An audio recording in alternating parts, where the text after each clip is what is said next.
So Kid Cudi has announced that he is officially going to be testifying, and that is set to begin tomorrow in the later hours of the court trial, and most likely on Thursday as well. Bring it on, guys. Bring it on. Hey guys, it's Morali, daily and consistent content. Subscribe to the channel. My apologies for not going live today. I just wanted a breather. It was like the last day of sun in London for a while, apparently, from what the forecast is saying. So I just wanted to, spend the day, breathe, but I am back tomorrow with the live stream. We are back to normal scheduling, especially with Kid Cudi testifying. I can't wait. So much happened today, from David James continuing, Cassie's mother, to the Punisher as well. So many testimonies from different people, and we are going to get through all of them and get it out to you guys in less than 15 minutes so that you guys know what has happened today. If you guys want to keep me on the background as you're cooking, or as you're driving, or if you want to watch this meticulously, stay tuned and listen carefully to everything. So it has been announced that Kid Cudi, guys, is set to testify. Kid Cudi's names has dropped several times in the witness testimony in the Diddy trial. Federal prosecutors said Tuesday they plan to call Kid Cudi as a witness, possibly as early as Wednesday, though based on the witness list for Wednesday, there's a chance Cudi's testimony may be pushed back to Thursday. Cassie mentioned Kid Cudi a few times, as we all know, so most likely she's going to testify in regards to what happened to Cassie and corroborate Cassie's story. Now, we have many different people to go through, and we're going to run through David James first, who mentions Suge Knight a lot. David James, a former personal assistant to Diddy, is continuing his testimony in the disgraced rap mogul's trial, and James was asked about a 2008 incident at Mel's Diner, a restaurant in LA involving former rap mogul Suge Knight. James described driving in a Lincoln Navigator SUV to get cheeseburgers accompanied by a man named D-Rock. James testified that D-Rock recognized Suge Knight at the location and went over to talk, but Knight apparently didn't recognize D-Rock, who said, I'm Biggie's boy, referring to, Notorious B.I.G., as we all know. James said that when they noticed the 4 black SUVs on the different sides of the parking lot, he said he saw someone hand Suge Knight a gun, and D-Rock suggested that they leave, and then they got the hell out there. He says they drove back to Diddy's house where they saw Cassie crying, and Diddy got into a different vehicle with James. James testified that he saw 3 guns on Diddy's lap when they drove back to Mel's Diner, but Suge Knight was gone, and Diddy ordered him to drive around the block. James testified that he was completely shaken up by the incident and decided to leave the company at this point due to the fact that his life was at risk. Not only that, guys, but James testifies that Diddy basically told him to keep hands off women because David James got into an altercation with the chef. Now, this in itself is ironic, considering the fact that Dawn Richard and Cassie have both testified, also Kerry Morgan, that Diddy has done exactly this, put his hands on women. So the fact that, Mark Agnifilo got this out of David James, I guess could help Diddy in some kind of way, but also people have testified again, so that doesn't make any sense. David James, his answers, even saying that he was Diddy bopping, and the way that he was speaking was just kind of, I don't want to say silly, but he was just giving sometimes kind of silly remarks and answers. And whilst that can be humorous to people reading transcripts, this is also a serious trial, and sometimes we need seriousness. We don't need the, you making jokes here and there, talking about Diddy bopping and etc. I don't know. Sometimes I just don't really need, there's a time and place, let's just say. Time and place. Now, Cassie's mother comes into the conversation, Regina Ventura. She also testifies, and she appeared in the Manhattan courtroom Tuesday and basically discussed some shocking details about her daughter's relationship with Diddy. She confirmed that Sean Diddy, after the singer had signed, she recalled meeting Diddy and says her daughter and Diddy started dating and then moved to LA. Prosecution asked Regina to read a December 2011 message to her from Cassie. Regina related Cassie informed her Diddy had threatened to release a tape and intended to go after Cassie and Kid Cudi. Diddy apparently, Regina saying, demanded $20,000 from her and her husband in order to recoup money he'd invested in Cassie's career, and she said that she and her husband took out a home equity loan, guys, to cover this amount because they could not afford it.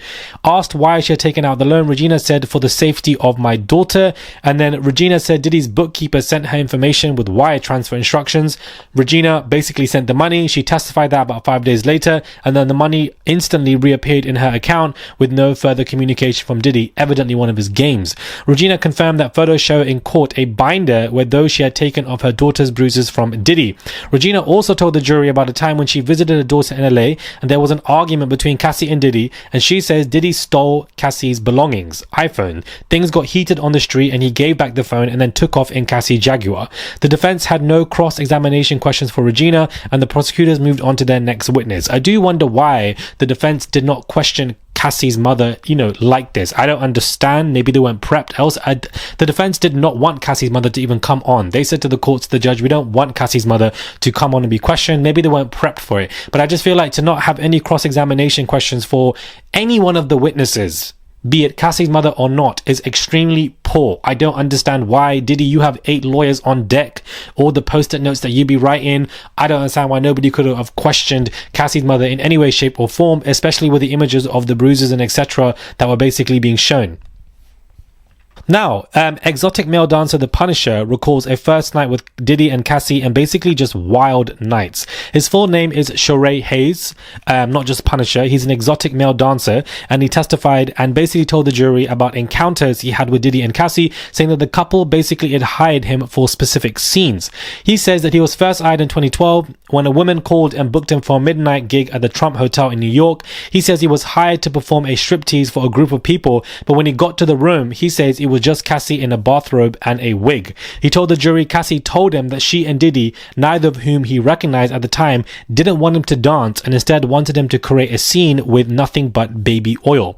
He continues that the room was dimly lit, bottles of baby oil on deck, and Cassie told him they would apply baby oil and Diddy would eventually come out to watch, warning him not to acknowledge that Diddy when he appeared.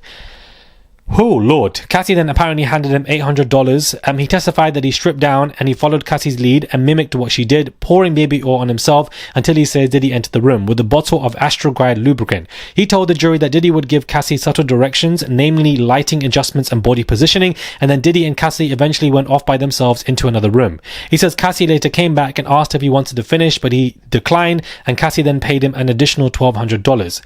He says he then was hired about 12 times and didn't recognize Cassie and Diddy at first because Cassie had a wig on and Diddy wore a head covering that only exposed the eyes. That in itself is crazy to me as to why this man is covering his entire face but his eyes. I don't know what role play this man is trying to do here, but it just sounds bizarre. He said on a subsequent encounter he came into the hotel suite and noticed a message displayed on the TV that, this particular house would like to welcome Diddy.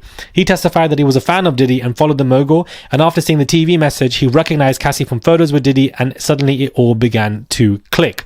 He continues that encounters would last for many hours, guys, but sometimes he would run into performance issues and Cassie and Diddy would offer him, a continuous amount of substances, and basically he said how I am not a marijuana smoker. What is interesting is how any of this testimony relates to the federal charges that Diddy is facing, guys, because Diddy pled not guilty to 2 counts of trafficking, 2 counts of transportation to engage, and 1 count of racketeering. So his erotic dancing and his large endowment are obviously featured all over online, and he's also very active, guys, and he even wrote a book, guys, about dysfunction and implants. And he said there's a few pages about Cassie and Diddy, though they're only referred to as a married wealthy couple. He told the jury he got his Punisher nickname playing basketball, so it's not really related to the intimacy that he was doing.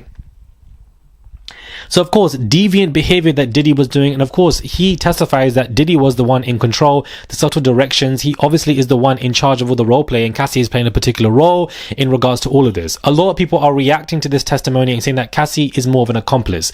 The perspective on Cassie is changing a lot, and saying that she was part of this, she was enjoying this, she was handling the money and paying this person, giving the person instructions, and basically seen as Diddy's right-hand woman accomplice. This is basically how they're viewing Cassie, a Christina Coram 2.0 to some kind of an extent. But at the same time, I think people are missing the, reading between the lines here, that this dancer was literally listening to Diddy's instructions. He is the one who is in control. This might not have complete relation to the charges that Diddy is facing, but again, it is showing and laying the groundwork that Diddy is in control here. Diddy wearing these masks, Diddy covering his whole face and only showing his eyes, he had to learn that from somebody. He had to learn this from somebody. Some kind of executive above him was most likely doing the same thing, where they were all wearing masks and only revealing their eyes, and they either did something to Diddy or they either worked together on somebody else. The way that Diddy has learned to perform these role plays, I don't think it's just from watching Korn online. I think it's genuinely because something happened to him multiple times with other executives and other people. That's what I keep going back to, that whatever he's doing with Cassie, somebody was doing to him. That's just how I see it. Now, not only that, guys, but back to David James, he discussed and testified to the prosecution that Diddy was basically taking a bunch of different pills, including one with a very odd feature that had Barack Obama's face on it.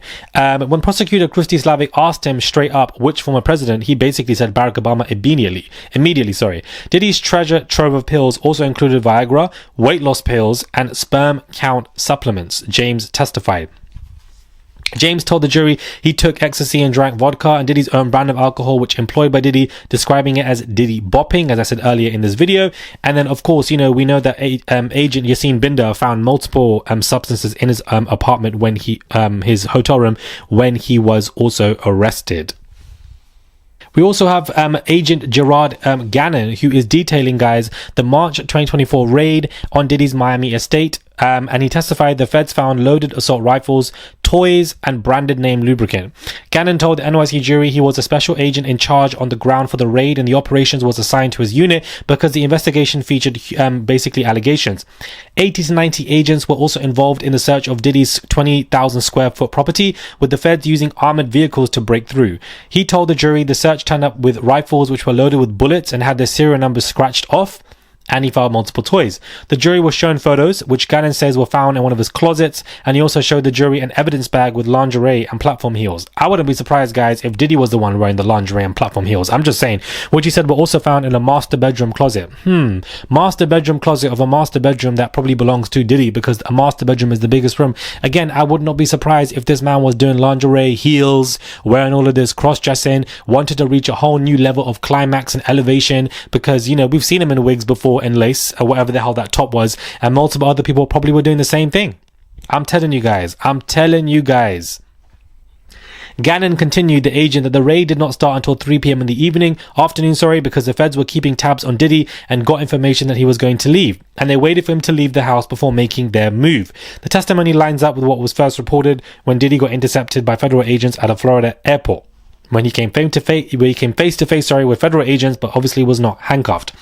So, this was the gist of basically everything that went on today. I'm not reading word for word transcripts. I was making my own notes and other articles in regards to the transcripts. And whilst people are questioning, what does the male worker have to do with the charges?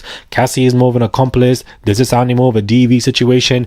Trust the process is what I say to you guys. Trust the prosecution's process, because they know what they are doing, especially when it comes to conviction rates, which are quite high in percentage. They will not put Diddy in this position and try to charge him. Take it to a trial if they knew that this basically this was gonna work for them. There's a high successive rate. They know what they're doing. It's only been 1 week and a half. There's multiple more weeks. A lot more employees are going to be speaking out with witness lists and etc. and a lot more people tomorrow outside of Kid Cudi. So trust the process when it comes to the prosecution and when it comes to what they're trying to do, especially in the next couple of weeks. I don't see Cassie as an accomplice. I see Cassie, of course, consensually taking part in some of the stuff that Diddy wanted, absolutely, but I don't see her as an accomplice. I see her as somebody who was a victim, who was abused, and who was told to do things, and who was under Diddy's control, and basically she feared for her life. Part of that is going with what Diddy was doing, and also part of it is enjoying it, because she has expressed herself, even on the stand herself, that she was in love with this man. She had feelings for this man. Stockholm syndrome, also there. So, I'm not surprised to hear that Cassie was leading some of the freak-offs, or, telling the guy what to do, exchanging the money and etc. I'm not surprised by any of this information at all. To me, it doesn't mean that this woman is a accomplice who just as guilty, or that she's not a victim. And I think to the naked eye, for them to believe that, it's just very poor train, and I don't think people should believe stuff like that. And there's so many other forms of evidence to suggest otherwise, and I think it's important for us to remember that I don't see her as some kind of accomplice at all. That man controlled every bit of her life. She's confessed this to multiple people who have publicly taken the stand within 1 week and a half and have already corroborated her story. Let me know your thoughts, guys, when it comes to this video. I wanted to wrap this all up in 15 minutes so that you guys are stayed up to date and clued up. Sorry for not going live today. I do apologize. I will be going live tomorrow. Back to normal scheduling for Wednesday, Thursday, Friday. I will be going live. And when it comes to the trial, especially with Kid Cudi testifying tomorrow and Thursday, you guys do not want to miss that live. Keep your notifications bells on. Refresh it on and off so that you guys know when the live is on tomorrow. I believe probably 30 minutes after the court begins tomorrow. tomorrow I will be going live. So please stay with your notifications on, because we are going to be covering everything as normal from tomorrow. Subscribe to the channel, guys. It's just one click. That's all you guys have to do. Comment down below, give this video a thumbs up, head over to my Instagram at Murad_Morali. I've just uploaded a new batch of pictures on there. I would appreciate it if you guys go check that out and comment. I will respond to all of your comments. More at Murad_Morali. Definitely go follow me on there, and I'll catch you guys soon for another video.